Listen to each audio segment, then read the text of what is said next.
Hello, I'm Jane Winter. It is my great pleasure to host this segment of the Marin Women's Hall of Fame show. Since 1987, the Hall of Fame has inducted over 135 Marin women of distinction, women who have made immense contributions to our county and its residents, as well as to the world beyond. Honorees have distinguished themselves in many fields: education, science, business, philanthropy, the arts, politics, law, philosophy, and religion. Each honoree has been a force for positive change in our community. It is a great honor to acknowledge and document their contributions. And today, it is my pleasure to introduce Olga Murray, who was honored in the class of 2015 for her unparalleled work in social change. Welcome, Olga. Thank you, Jane. I nice have to be here. I have to tell you that I have really been looking forward to this interview. Thank you. You have a fascinating life, and so let's get right into it. Okay. So one of the things that I'd like for you to share with our viewers is a little bit about your life starting in Transylvania and then immigrating to the United States. And tell us a little bit about that and a little bit about your family. All right. My family lived in Transylvania, which is a province between Romania and Hungary. And we, like many other people who lived there, were ethnically Hungarian. My father came in 1927 to the United States and sent for his family 4 years later, as soon as he could apply for citizenship. So my mother and my two sisters and my brother and I arrived at Ellis Island June 6, 1931. And I don't have many memories of that, but I do remember coming in on the launch, and my father was waiting. I didn't remember him. He'd left when I was 2 years old.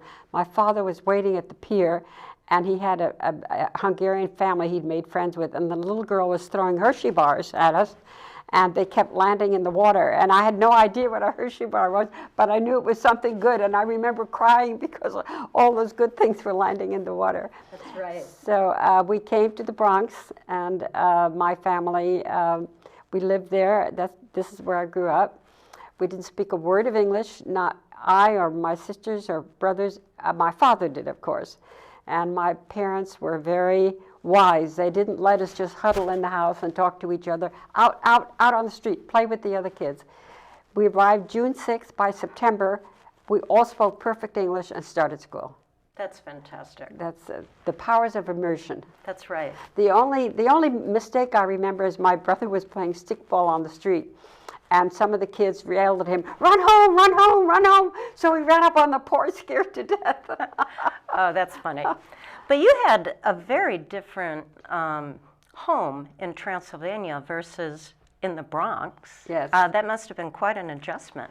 Well, it was. I mean, I was 6 years old, so I don't really remember. But we lived just in a little cottage that my father had built for us, and there was this nice apartment, beautifully furnished, and streets and big buildings and all these kids.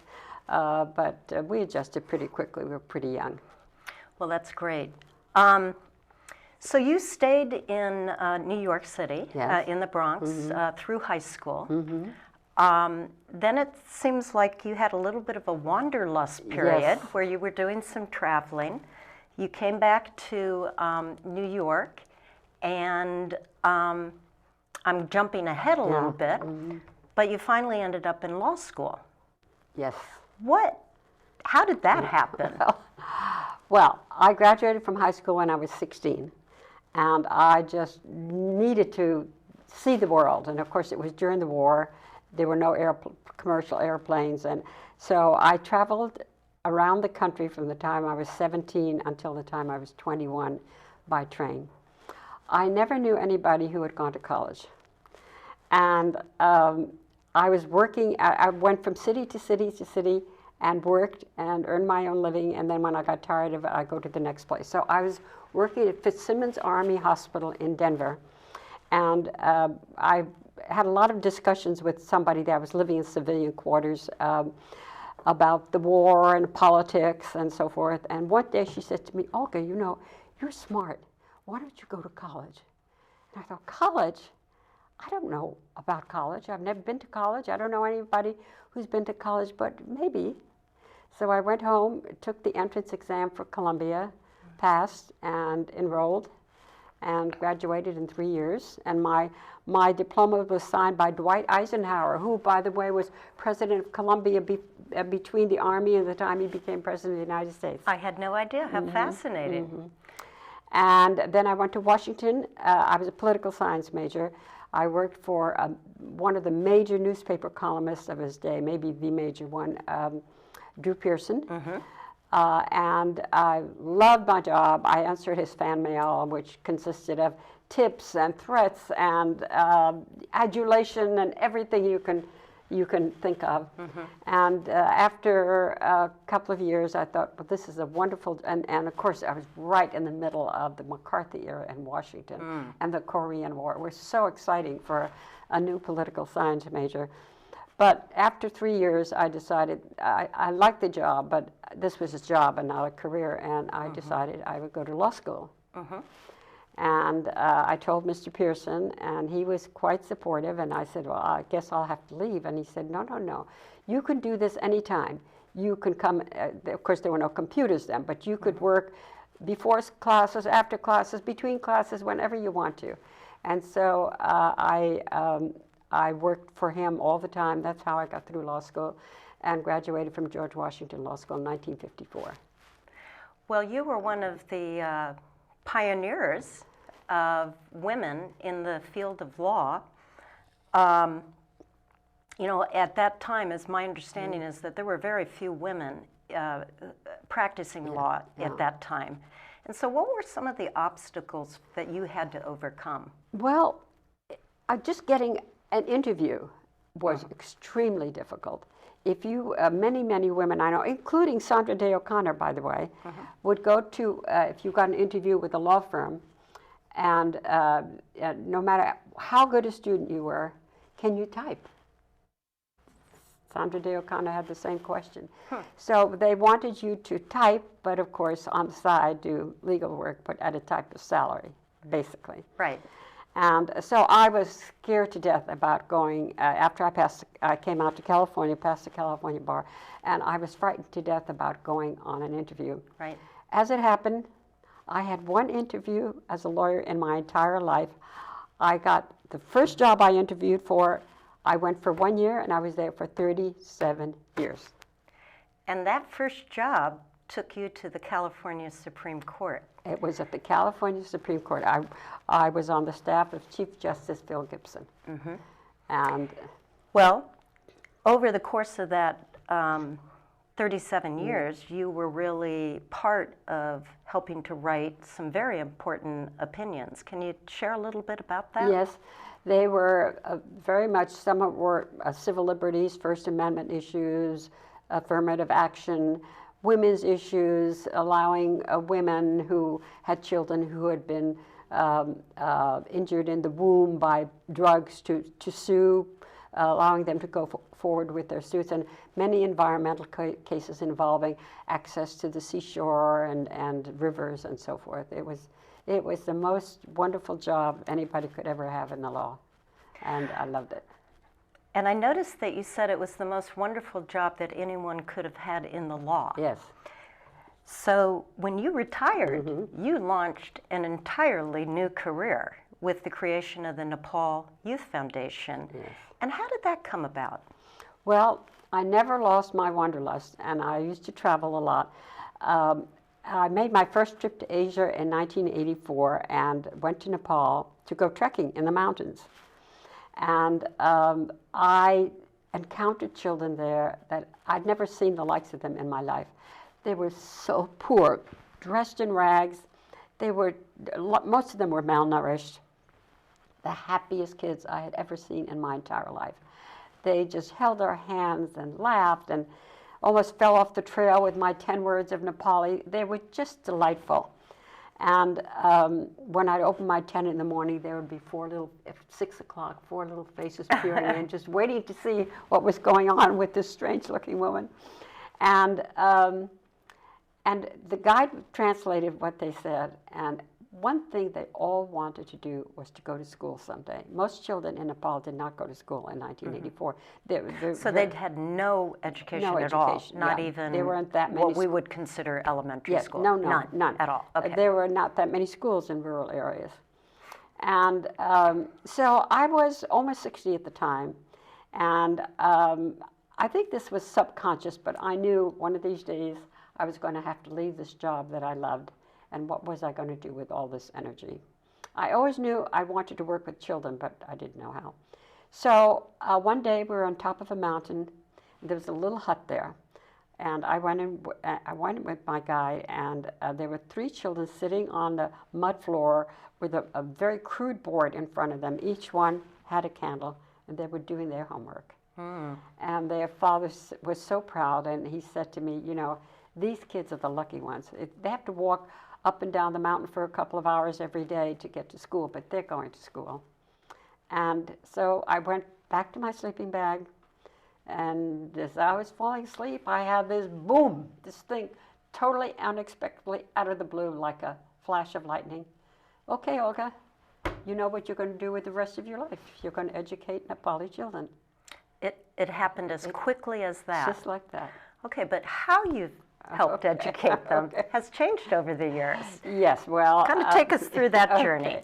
So I went back the next year, and I went to an orphanage for boys, and I gave 4 scholarships out of my own money for boys who were leaving there, because without family connections, they would have a devastatingly terrible life. They couldn't go to college, they couldn't. So I gave 4 boys scholarships to college. It was $300 for each boy. Right. So that was $1,200. I sent 4 boys to college. And then I went back year after year after year, and we kept giving more and more and more and more scholarships with the American volunteer who was working there. And then I saw all these needs around me. And money goes very, very far in Nepal. And I thought, I could do something about this. This doesn't have to be like this. For example, we have a major program for malnourished children in Nepal. Almost half the children in Nepal are malnourished. And there was this one children's hospital, and we used to go there and offer help to families that couldn't afford expensive antibiotics and expensive tests. And one day we were there, and I saw a 5-year-old child, so thin, she just looked like she was going to conk out any minute. And her father farmer sitting there looking so sad because the doctor had just told them, the only thing we can do, she had a lung infection which was caused by malnourishment because her immune system was shot.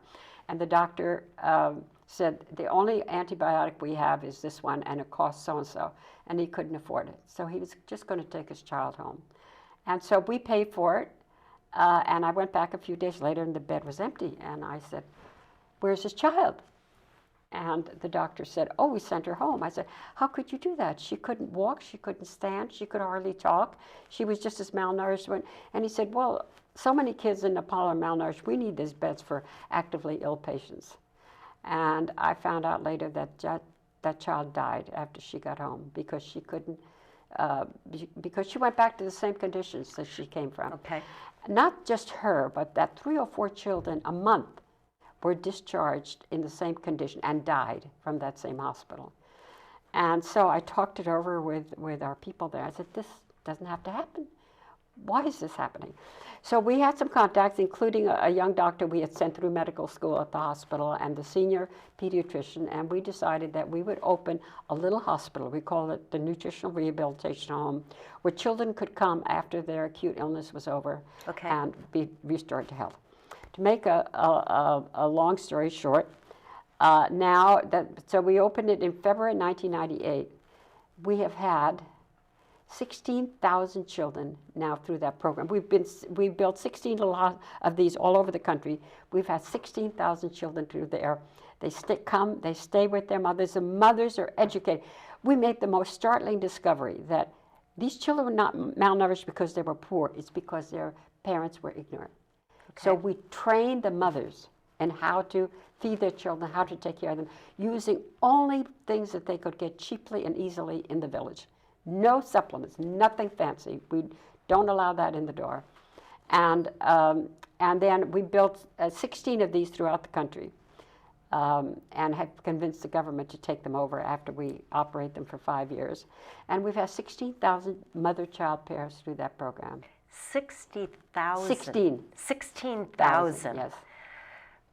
That's an extraordinary number. With a 93, in a country that only has 29 million people. That's true. And when you consider the ripple effect, yes, because it's not just the mother and the child that are at that clinic, right, but it's the other children in the same family. And I would imagine that kind of education that the mother educates her sister or educates her, her neighbor. Yeah. Yes. So I would imagine that ripple effect is huge. All the mothers are actually trained to educate the community when they go back. That's extraordinary. And we do follow-up, so there's a 93% success rate of the children who have been there 6 months after they've left. Now, you mentioned when you were describing, what you've done, I noticed that you were using the word we. So I know there's Olga Murray involved in this, but it sounds like you connected with other people in the country. So tell me a little bit about that. Okay. I'm the only foreigner there. Everybody else, and I'm a volunteer, so I don't get paid, I don't take a job from anybody there. Everybody there is Nepali.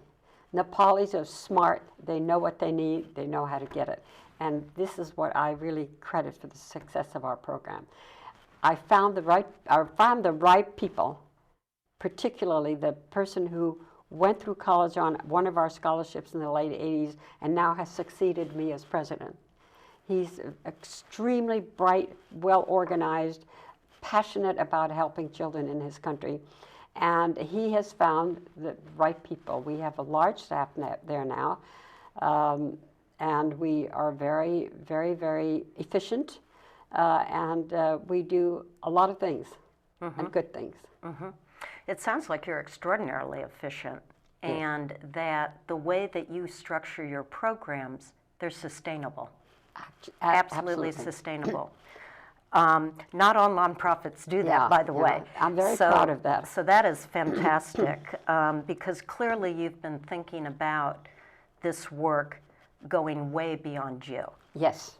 So one of the programs also that I think our viewers will be fascinated with is the Indentured Daughters program, and it's such a unique story. Could you share that with us? Thank you. Yes. Well, in southwest Nepal on the Indian border, there's an ethnic community called the Tharus, Tharu, who have occupied that land from time immemorial. And they had the custom, a well-established custom, of more or less selling their daughters, bonding them for a year to wealthy families in cities and other areas to work as household servants.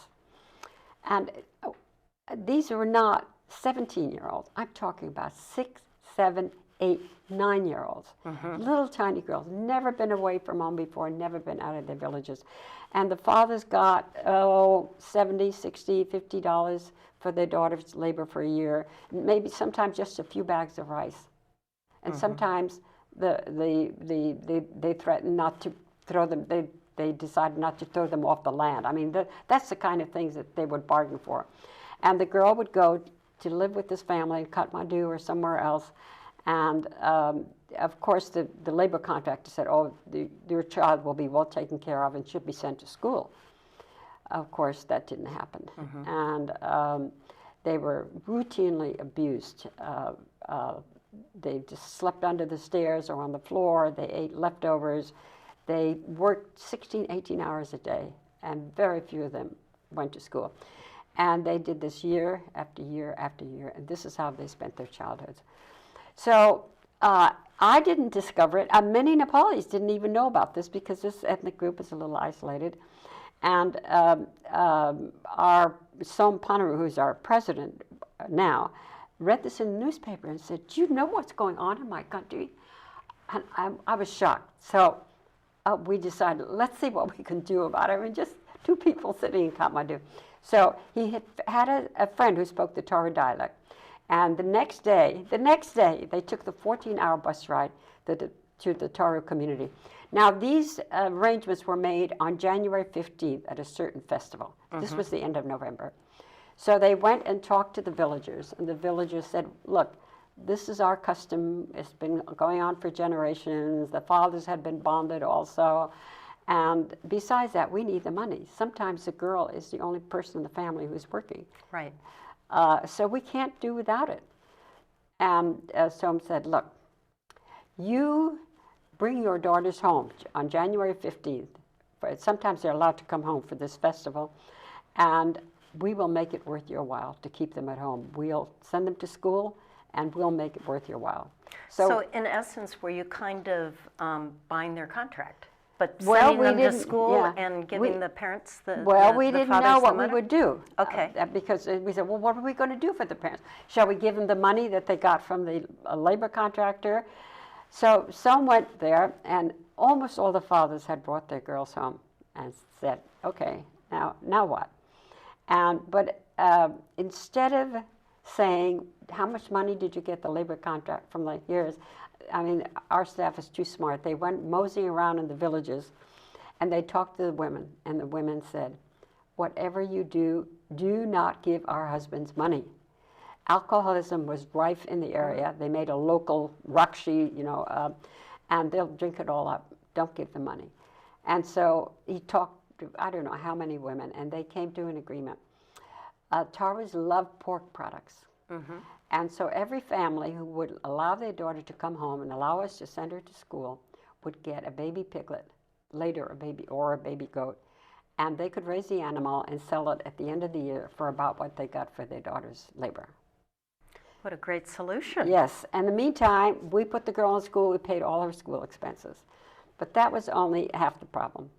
The other one was we needed to defeat this custom. So we started this enormous awareness program to turn the community itself against the project. And we gave the girls empowerment training.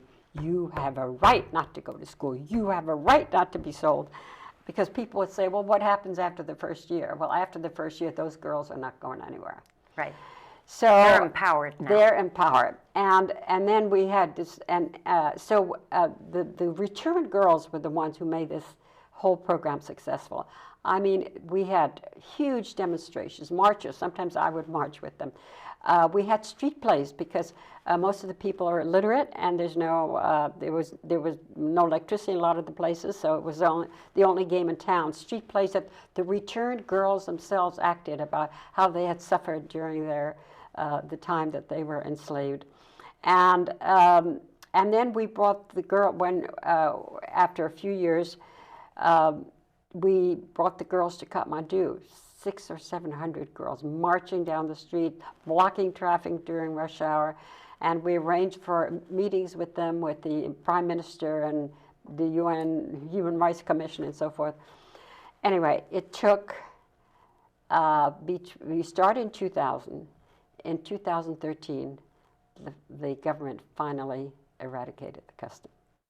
By law. By law. So it's completely illegal now. Yeah. And if I were a labor contractor, I would not show my face in those villages. Those girls would run you out on a rail. So the returned girls now have formed their own NGO. They're taking over the program for us. And they are really empowered. I mean, they have, we're still involved in the sense that child marriage is a big problem there. And these girls come home and they're not educated, and the parents will want to marry them off. So we have a huge vocational training program. We train these girls for jobs, and when they're earning an income, then their parents are not that eager to marry them off. So we're still, that's very expensive and requires technical help. So we're still involved on that level. But well, I think what is so extraordinary about the work that you've done in Nepal is in this sustainability area, is that, first of all, you've structured, it sounds to me like you've structured programs just to get the people of Nepal that you're servicing going in the right direction.